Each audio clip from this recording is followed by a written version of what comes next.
Alright, as you can tell, today is January 6th of 2018, and it is time to get cracking on some computer videos, which people have been asking for. Unfortunately, this is the last weekend I'm really going to get much of an opportunity to do so, because I go back to work next Monday, which is in 2 days. So if you can't read the video title and you have no idea what's going on, you also can't read the video description, because pretty much everything that I'm going to do in this video is described in aforementioned video description. Well, here we go. First of all, we're going to have a look at one machine in that pile. We're going to have a look at this machine here, and I'm going to talk about two unfortunate casualties that are no longer functional. Unfortunately, the Toshiba Portage sub-notebook that is right there, you can see that optical drive is hooked up to it. It's the top machine in that stack. The silver one. No longer functions. I really don't know what happened. I let it sit around. I haven't used it in like a year, and then I went to go make a video, and, well, the lights come on, but nobody's home. It doesn't even initialize the keyboard. That's how bad it is. No video output on an external monitor, no video output on the LCD. The LCD doesn't come on. It spins the hard drive up, and it does initialize the rest of the IDE controller. Not so sure about the floppy. Can't really use it. But like I said, the keyboard never comes on. Can't push any buttons on the keyboard and get anything to come on. It just never works. So I have reason to believe it's not even starting the power on self-test, which is rather sinister. I don't know what happened. I could probably take it apart and maybe I'll find that the clock battery, which I know was bad, has probably leaked all over the board and destroyed something. But that is not really going to be an easy thing to get apart, so I don't know if I'm in a hurry to do that. And we had one more. Unfortunately, this R40, which was the one that I gave $5.99 for, also no longer functions. I've already pulled the RAM out of it. Again, no idea what happened. I don't really use it that often. And again, it was only $6, so I don't feel too bad. But it never completes the power on self-test. It does initialize the keyboard, though. But I get no video out of it, and I get no post beeps. So, don't know what happened there. It's obviously it's not getting far enough in the power on self-test to even initialize beeping, which is, again, rather sinister. So I've pulled everything out of it, and that is that. I mean, it's still got good parts. The display is good, the keyboard's good, the plastics are good. That is a good wireless card that's installed in there, although it's an off-brand. I don't remember who made it. It says Action Tech on it, but if I remember correctly, that's not the manufacturer. But this thing, I'm going to have to find somewhere to put the rest of the parts, because it is not going to be any good. However, that isn't really the point of the video. The point is this R50e, and before we get into that, it is going to be this R40. The RAM that was in the other R40 is going to be going into this one. It was a 1 GB memory module, but of course, I have been busy installing updates, and I also just finished running a backup run, so this thing is now fully backed up, and all of that's done. Before we do any upgrades, this is what the system is sporting right now. Pentium M 1.4 GHz CPU, 1 GB of installed memory, which is the minimum for Windows 7, 32-bit, of course. The Pentium M is a 32-bit CPU only, does not support 64-bit, as far as I remember anyway. And if we go in the device manager, we will find a couple other things when it actually opens. It's usually not this slow, but it is for this video. I don't really know why. Probably because it hasn't been used in a while. The battery is functional. We've got a Hitachi 80 GB hard drive. It's got 2 bad sectors on it. We got ATI Radeon 7500 mobile graphics, which I don't believe support AeroGlass, if I remember correctly. I don't think they do. Yeah, I think that this does not allow for AeroGlass. It will not let you do that. You can see it says troubleshoot, so pretty sure that does not support that, which is fine. Got a Toshiba DVD-ROM drive. It's not even a burner. I think they call this Ultra Bay Enhanced, but I'm not positive on that. Actually, I think they don't, but that is an IDE Ultra Bay device, and it's rather thick. I don't have any spares for that. The only thing that I've got that would fit in there otherwise is a hard drive caddy. So, anyway, floppy controller. And what else? Got infrared.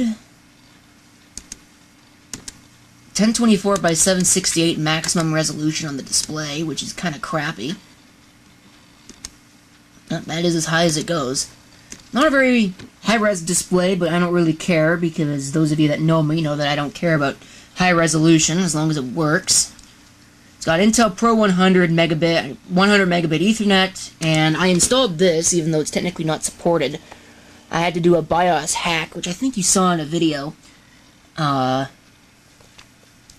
Did a BIOS hack for that, and I have an 802.11g card installed. Not the fastest thing, but it's certainly faster than the 802.11b that it would have come with. It was brand new. Single-core CPU. Unfortunately, it's got analog SoundMax audio, which is kind of crappy, but it does work, I suppose, as long as you don't want to do any real recording with it. Or anything, for that matter. You just want to play system sounds. It's not really good for much else. So, let's go ahead and shut this thing down, and we will install the RAM. And should be good to go on that one. Right, I believe it was mentioned, at least in the comments, on one of my previous videos, but this system is actually an Acer OEM design, if I can actually speak. So, if you're wondering why this looks a lot like an Acer TravelMate, that is the reason why. It really does not share a whole lot of design cues with the rest of the IBM ThinkPad lineup. As you'll see when we go to the bottom of the machine. Usually the battery on an IBM ThinkPad would be back here, and the ports would be, you know, on the sides or whatever.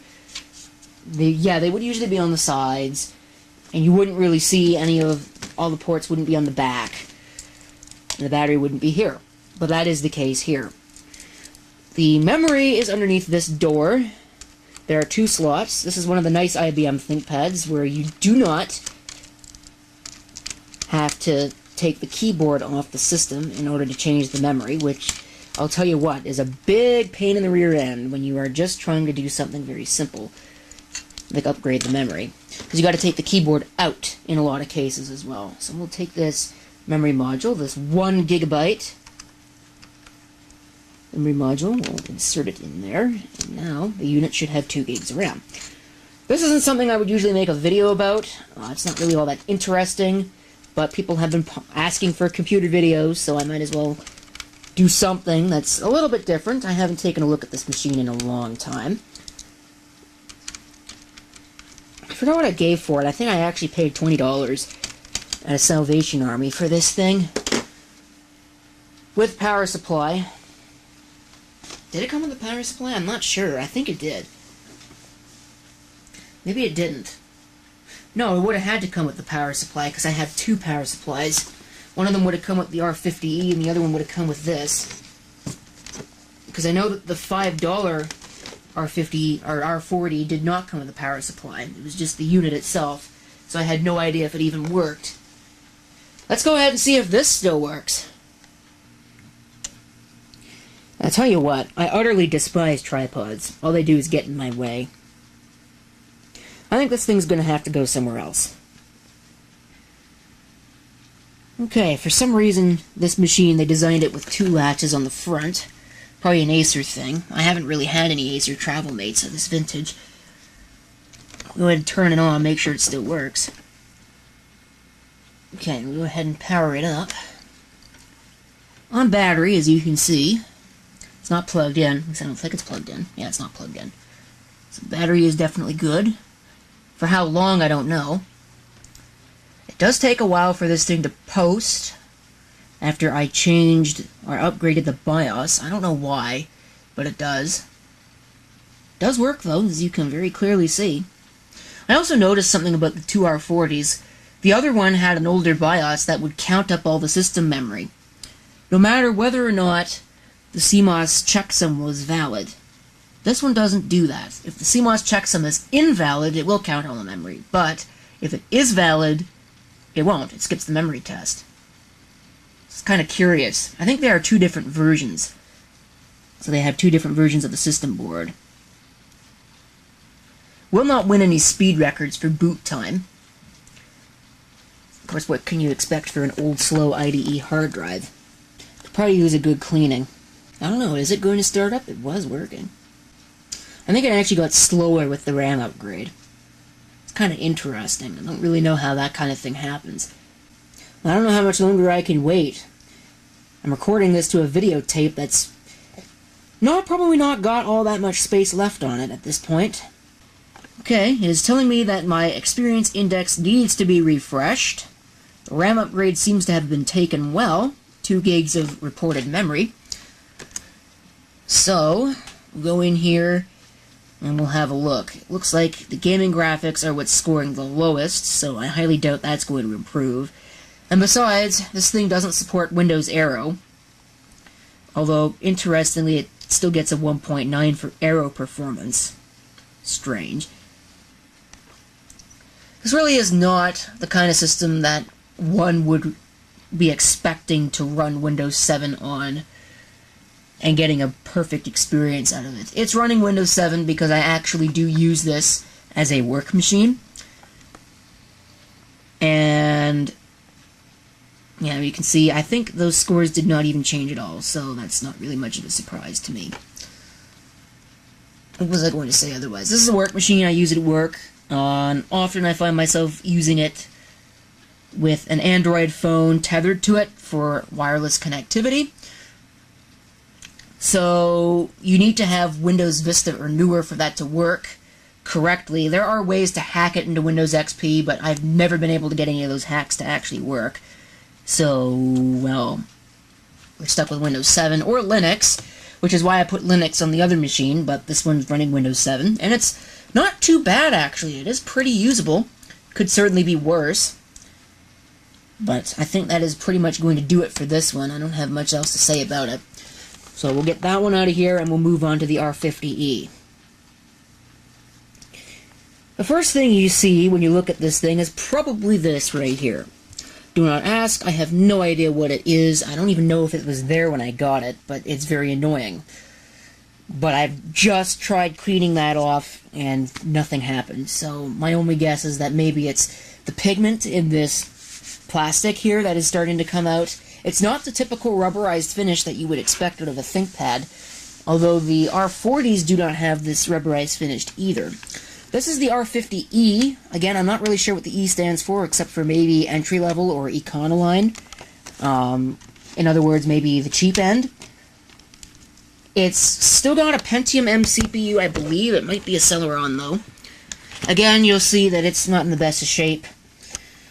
When I got this thing, it had the original keyboard, which, although it was kind of messed up, I did manage to get it to work with the original keyboard.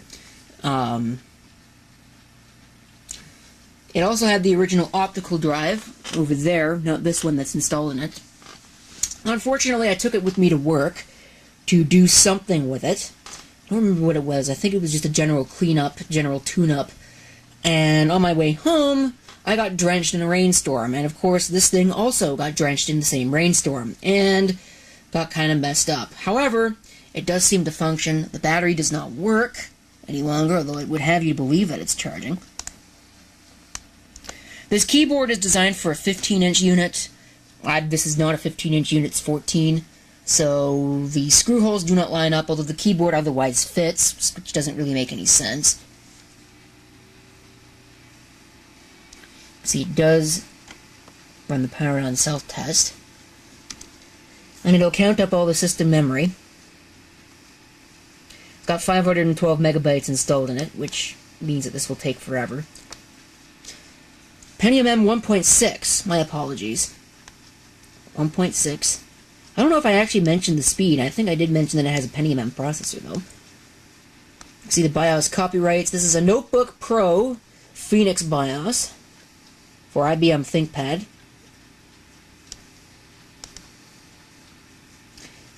It's probably going to complain about the CMOS settings. Yes, it is. I'm going to set these to something sane, and then I will be back. But before I do that, you can go ahead and we can see the embedded controller version as well as the BIOS version.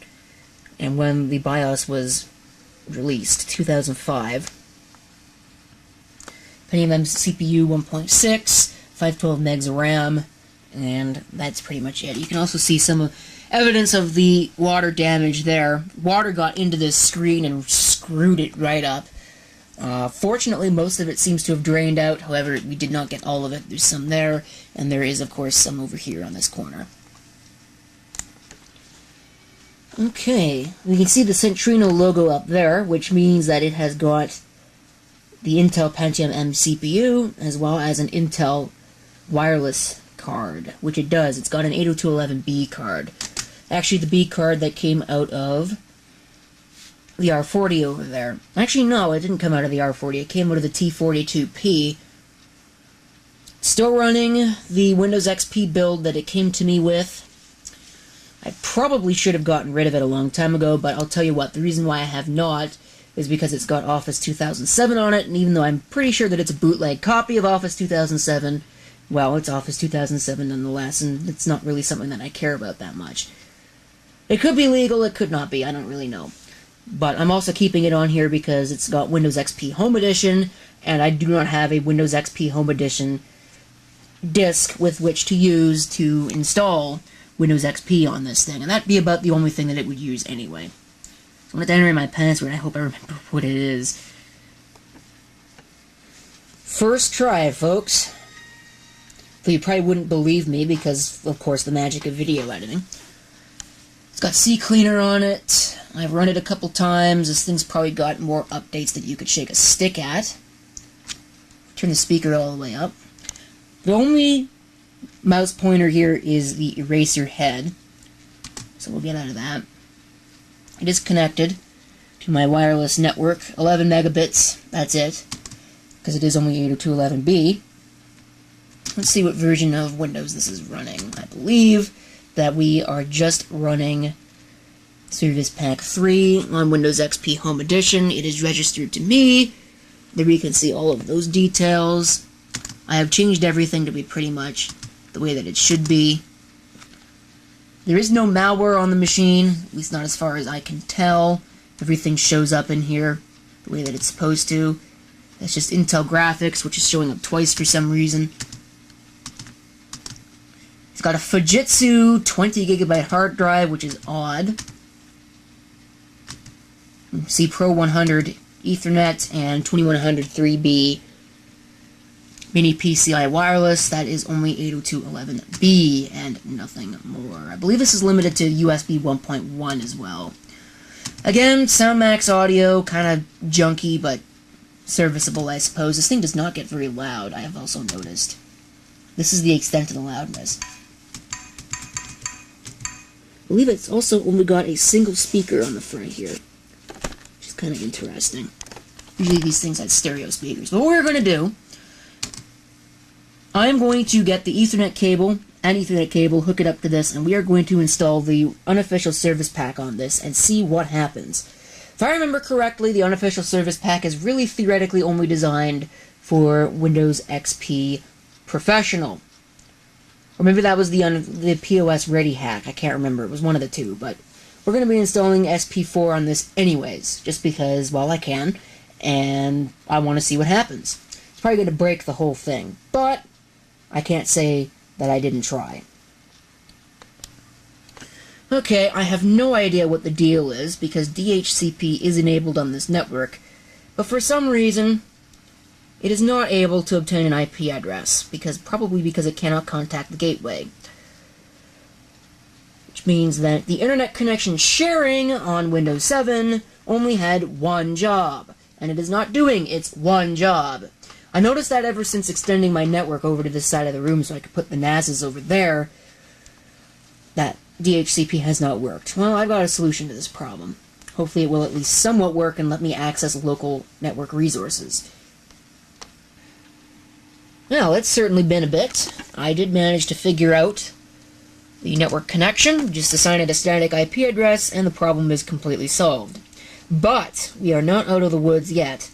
I cannot access my NAS with this thing, and I really don't know why. It's not the only machine that is like that. If we go over here, that one up there, the GX280, is the same way. Will not access the NAS. Give it the correct password and it thinks it's incorrect.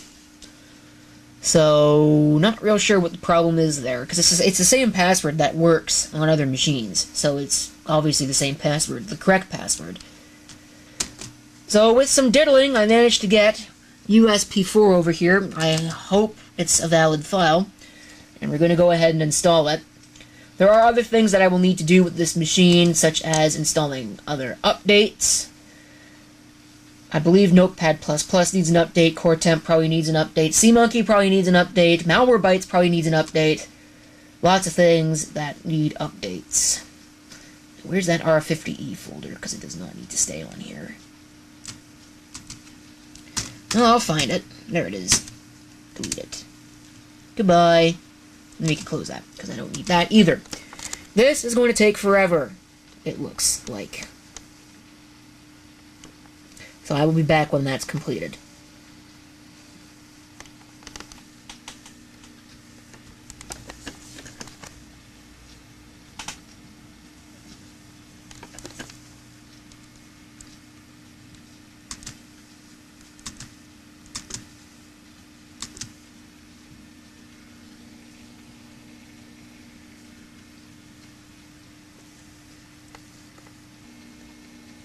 Guess now we'll get to find out if this is bootleg or not.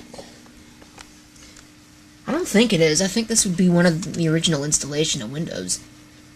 But again, on that one I'm not positive. And I could very well be wrong. Oop. Let's have a look. I don't think so. I think it would display IBM if it were the original installation. This is probably going to take forever because it's reading the hard drive almost constantly for some reason.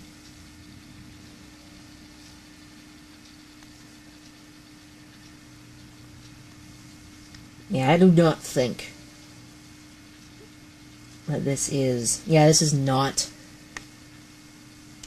IBM original installation. It would have been Home Edition. At least I think the product key on the bottom is for Home Edition, but it's not the original install. Which is fine. And just as I hit stop, looks like it passed the product key check. Not bad. Okay, and this process is done. We will reboot. See, the system is doing practically nothing. Well, there is quite a fair amount of page fog usage. The CPU is not really being used, although the hard drive is also going crazy down here. As you can see, I'm not sure why that is. Probably because it's getting ready to fail. If we take a look here, if it'll let us. Have a look at this. Yeah. I actually don't even think that's correct. If you look at the raw value, that's awful. It's just terrible. No idea what's going on. There are 8 uncorrectable sectors, according to it. So, I don't know if it's going to shut down or what. Hopefully it does. I'm not sure if you saw that, but it wanted to end Explorer, even though it closed everything.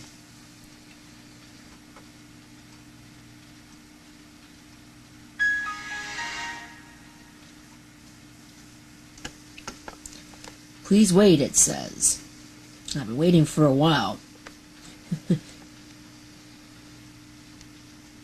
Now, I said the last machine wasn't going to win any speed records. This one's even worse. I think it's last in the race. Turn on automatic updates. No, I don't think I'd bother with that. Change the setting later. I wonder what it's running.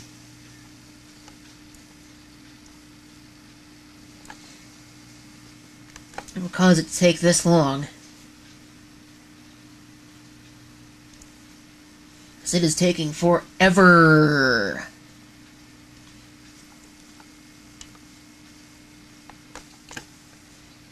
Okay, well, we just got a serenading. So it played the startup sound.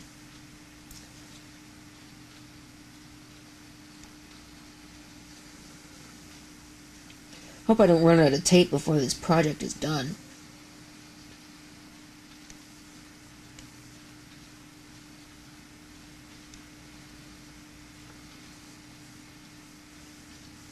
Well, that loaded pretty quickly. I wonder what the deal is.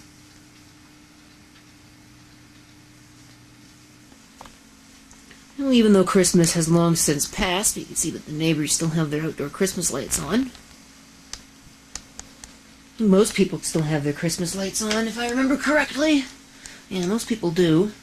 They never do put any on across the way because, well, he really can't without having a helper do it. Because he's legally blind. See Christmas lights over there? Come on. Focus, you fack. Christmas lights on over there. Christmas cheer. Oh, that's a window. Christmas cheer going on over there, which the camera will not focus on. And there is even Christmas cheer going on outside here. Not sure if you can see it, but it's down there. Anyway, so all of that is still going on, and this thing is still checking for updates. Yeah. Really is going to take a while, although I did see an MSI exec. I still do see it. So that's up now. Of course, that doesn't really mean a whole lot. This is probably going to take another hour at least to check. Which is too bad, because I have other projects I would like to get on with. Okay, so it is obvious to me at this point that this is going to take forever. And I think we all know exactly what's going on and how this all works. So I'm going to cut the video off now because there's really no reason for me to record any further. It's just updates. I've already installed everything else that needs to be installed. It's all done, all taken care of. So, I mean, I would have liked to conclude the video with installing updates on this thing, but I don't think anybody really cares. So on that note, thank you for watching. If you have any comments, definitely feel free to leave them down below. And this is C.